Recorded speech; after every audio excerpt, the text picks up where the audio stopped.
Hello everyone, welcome back to my channel that is Arpita's education. आज हम लोग पढ़ने वाले हैं 6th chapter that is reflection of light, वो भी 10th स्टैंडर्ड का SSC board. First of all, reflection of light क्या होता है?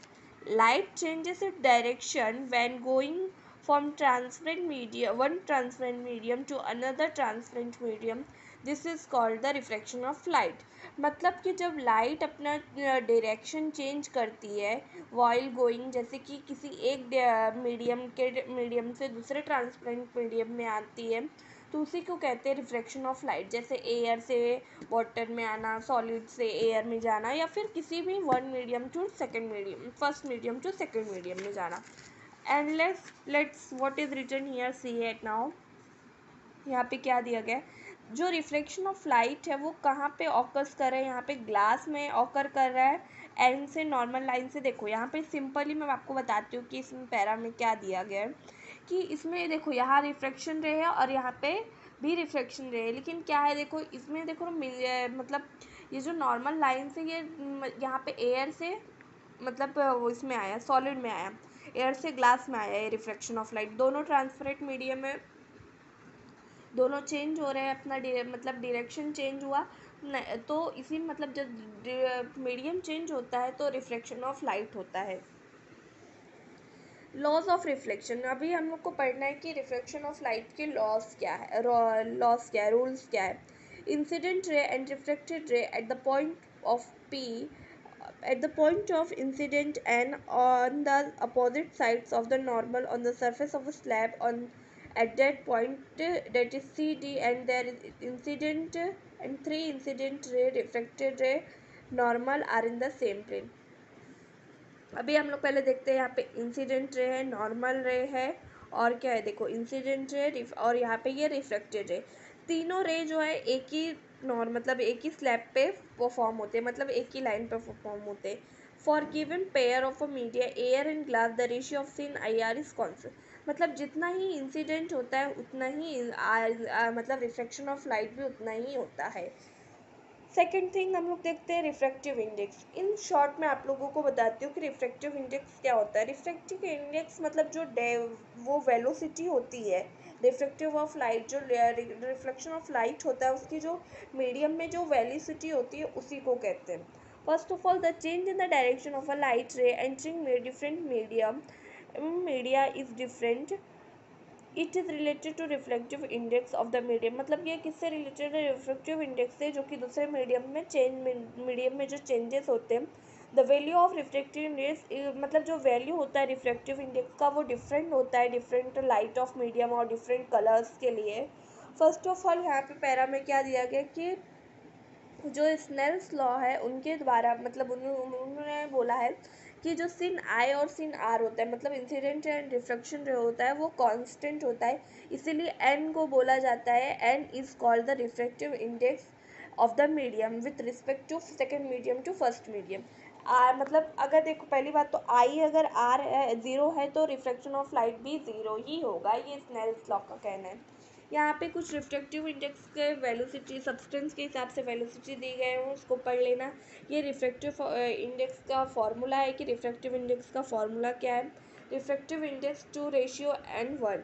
यहाँ पे क्या दिया गया? Velocity of light medium one, मतलब इन दोनों को डिवाइड करके अगर कहीं पे भी फॉर्मूला ऐसा मतलब सॉल्व करने को आता है।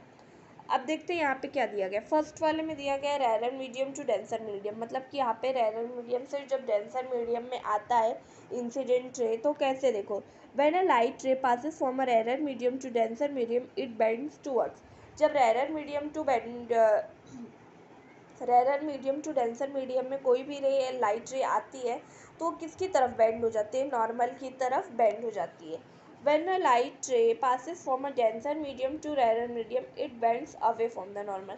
अभी देखो यहाँ पे कैसे अवे हो रहा है और यहाँ पे कैसे टूवर्ड्स हो रहा था, मतलब कि जब डेंसर टू रेरर आ रही है तो ये किससे हो रहा है? अवे हो रहा है, मतलब थोड़ा सा दूर जा रहा है। And next last one what is that? Rarer medium to denser medium आ रहा है, बट इसमें इंसिडेंट रे नॉर्मली से नहीं है, मतलब इंसिडेंट है ही नहीं इसमें, बिकॉज इसमें it doesn't change its direction, इसी वजह से इसका जो डायरेक्शन है वो चेंज नहीं होगा। फर्स्ट ऑफ ऑल हम लोग इस शॉर्ट में पढ़ेंगे, पूरा हम लोग ऐसे रट्टा नहीं मारेंगे, जो इम्पोर्टेंट्स है वही पढ़ेंगे। यहाँ पे आपको दिया गया है लोकल एटमॉस्फेरिक कंडीशंस में जो डिफरेंस होते हैं, जिसकी वजह से रिफ्रैक्शन ऑफ लाइट में डिफरेंसेस होते हैं। जैसे रोड, मतलब आप लोगों ने देखा होगा, आपको रोड, जैसे कि यहाँ पे वाटर वगैरह या कोई भी सरफेस है तो आपको परछाई दिखती है उस चीज़ की, तो वो क्यों दिखती है? देखो पहले यहाँ पे क्या दिया गया है कि वो मिराज क्या होता है। जैसे कि आपको क्वेश्चन आ सकता है, what is mirage? The light rays coming from a distant object appear to be coming from the image of that object as a ground shown in figure, this is called mirage. मतलब कि कोई भी light rays जब हम लोग को बहुत दूर से आती है और वो कहाँ दिखती है हमें, उसका जो ऑब्जेक्ट होता है लाइट रेज का, वो ज़मीन के अंदर मतलब ग्राउंड के अंदर फॉर्म होता है, तो उसी को कहते हैं mirage. In the second example, जब हॉली फ्लेम्स नहीं जलता, जैसे कि जो होलिका दहन में जो जलता है, उसमें हम लोग देखते हैं जो आग की लपटें होती है वो हमेशा मूव होते रहती है। क्यों मूव होती है? क्योंकि एटमॉस्फेरिक जो कंडीशन रहता है वो बार बार चेंज होते रहता है। कभी ज़्यादा हवा रहता है, कभी कम हवा रहता है, कभी गर्म हवा रहता है, कभी ठंडा हवा रहता है, तो उस चीज़ के ऊपर डिपेंड करती है। जो इफ़ेक्ट है एटमॉस्फेरिक कंडीशंस के, वो भी रिफ्लेक्शन ऑफ लाइट पे से, मतलब क्या? अच्छा ये बताइए आप लोग पहले कि ट्विंकलिंग ऑफ लाइट सच में होता है कि ऐसे ही हम लोग को लगता है?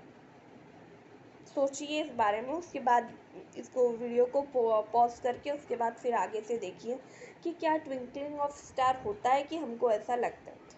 पहली बात तो स्टार्स जो है वो अपने सेल्फ ल्यूमिनस है, उनके पास उनकी खुद की लाइट है। And the absence of a sunlight, जब सनलाइट नहीं रहता है, वो कैसे दिखते हैं? एज अ पॉइंट सोर्स होते हैं, वो बहुत ही हमसे बहुत ही लार्ज डिस्टेंस में होते हैं। और वो उसकी जो डेंसिटी होती है एयर की, वो हमेशा इंक्रीज होती रहती है, कभी नीचे होती है, कभी ज़्यादा होती है। तो मतलब एटमॉस्फेरिक चेंजेस हमेशा होते रहते हैं। जो स्टार लाइट हम लोग के पास आती है वो बहुत दूर से ट्रेवल करके आती है, rare medium to denser medium. मतलब कभी रेयर मीडियम से डेंसर मीडियम, मतलब जब आती है तो कई मीडियम्स होते हैं जिसको ट्रेवल करके आती है, और उसी में वो बैंड होकर आती है। मतलब ये जब rare medium to denser medium light आएगी तो वो बैंड्स हो जाती है towards the normal. This makes to star appears in the sky as compare to, मतलब यही चीज़ें हैं, यही एटमॉस्फेरिक कंडीशन ही रिस्पॉन्सिबल है कि जिसकी वजह से जो स्टार है हमें वो ऊपर दिखता है, मतलब थोड़ा सा ऊपर दिखता है उसके एक्चुअल पोजीशन से। The apparent position of a star keeping changing with, हमेशा जो अपेरेंट पोजीशन होता है स्टार का वो हमेशा थोड़ा बहुत चेंज होते रहता है, because of atmospheric changing air में और डेंसिटी में जो चेंजेस होते हैं इसकी वजह से। और इसी चेंजेस की वजह से हमेशा उनका डायरेक्शन चेंज होता है स्टार्स का, और हमें लगता है कि स्टार्स ट्विंकलिंग हो रहे हैं। अभी हम लोग देखते हैं कि आप प्लैनेट भी ट्विंकलिंग करते हैं। First of all planet twinkling नहीं करते हैं। क्यों नहीं करते? क्योंकि उनके पास खुद की ओन लाइट नहीं होती है, और वो हमारे हमसे ज़्यादा दूर भी नहीं होते हैं जैसा मतलब और सारे प्लैनेट्स होते हैं। ऑलमोस्ट हर प्लैनेट के पास खुद की लाइट नहीं है। जैसे कि मतलब जैसे कि यहाँ पे दिया गया है कि हम लोग प्लैनेट्स को नहीं देखते हैं ट्विंकलिंग करते हुए, ना ही वो पॉइंट सोर्स है, collection of point source lights है।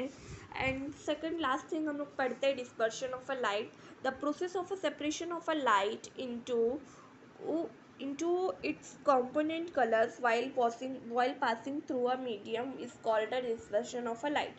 मतलब कि हम लोग को जो प्रोसेस होता है सेपरेशन ऑफ लाइट, बहुत सारे कलर्स में जब लाइट्स को हम लोग डिवाइड करते हैं पास करते वक्त किसी मीडियम से, तो उसी को कहते हैं dispersion of a light.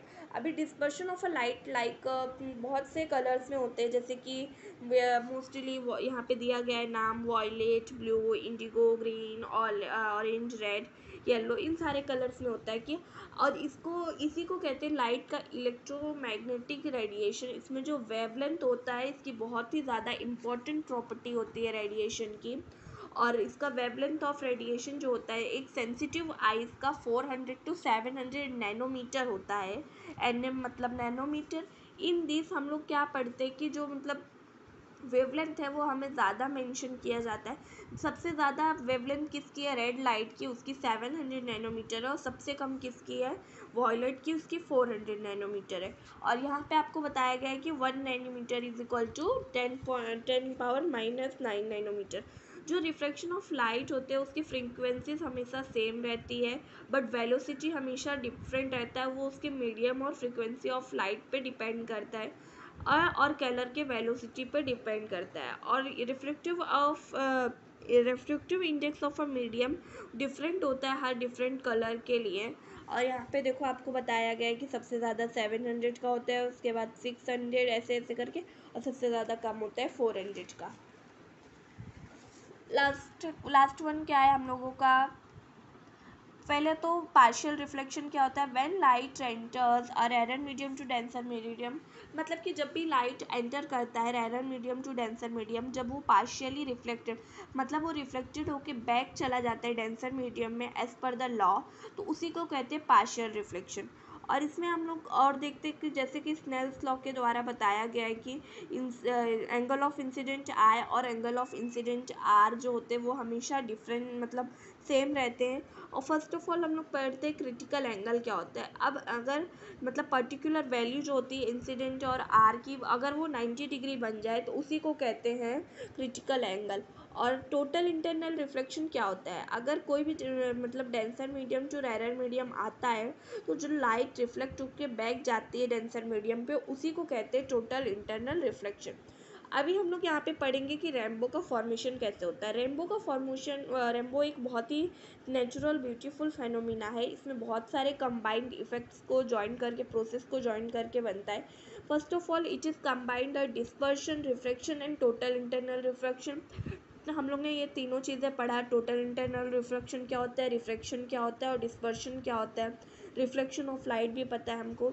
It can be seen mainly in the rainfall, ये हमेशा रेनफॉल में ही होता है। जो वाटर ड्रॉपलेट्स होते हैं वो एक्ट करते हैं एज अ प्रिज्म, जैसे एज अ प्रिज्म के शेप में, और उनका जो लाइट रेज, जो सन की जो लाइट रेज रहती है वो इस ड्रॉपलेट्स के अंदर आती है, और उसके अंदर जैसे कि ड्रॉपलेट्स के अंदर आएगी सन की लाइट रेज, उसके बाद फर्स्ट ऑफ ऑल वो रिफ्रैक्ट होके वापस, मतलब रिफ्रैक्शन होगा, फिर वो रिफ्रैक्ट होके वहाँ पे आएगी, फिर उसके अंदर डिस्पर्शन चालू होगा, डिस्पर्शन के बाद इंटरनल रिफ्रैक्शन होगा, उसके बाद फिर एक बार जो होता है रिफ्रैक्शन ऑफ लाइट होता है। यहाँ पे रिफ्रैक्शन ऑफ लाइट, फिर यहाँ पे डिस्पर्शन, फिर टोटल इंटरनल रिफ्लेक्शन, फिर रिफ्रैक्शन, उसके बाद जाके रेनबो का फॉर्मेशन होता है। मतलब कि रेनबो बहुत सारे प्रोसेस को मिला के प्रोड्यूस किया जाता है। थैंक यू, मेरा यहाँ पे चैप्टर कंप्लीट होता है। Thank you so much. अगर आपको समझ में आया हो तो वीडियो को लाइक ज़रूर करें, और अगर कोई भी डाउट हो तो कमेंट करके पूछ ले। Thank you so much.